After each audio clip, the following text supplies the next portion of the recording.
Però dalla bandierina Furlan. Traversone in mezzo, colpo di testa, Rosaia sulla linea, poi la palla rimane lì e c'è il gol di Jacoponi. Quando siamo al 27° minuto. Pronto Paolini, il fischio, Tarantino parte, il sinistro, rete! Pareggio del Treviso, 32° minuto, Nazareno, Tarantino. Cernuto.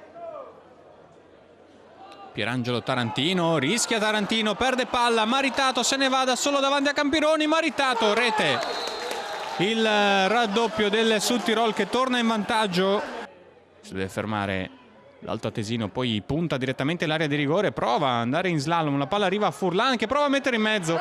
C'è una deviazione di Bini e il Südtirol va sul 3-1. I tifosi le hanno chiesto un passo indietro. Lei cosa risponde? Un passo indietro per cosa? Le dimissioni, dare una scossa alla squadra.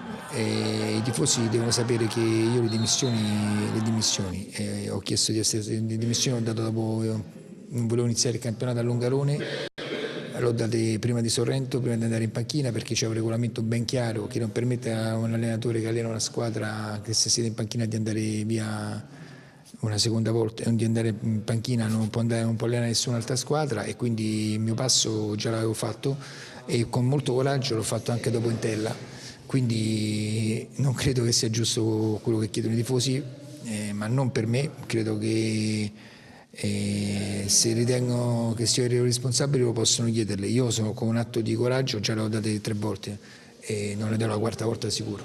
Ma l'esonero per Maurizi arriva poco dopo.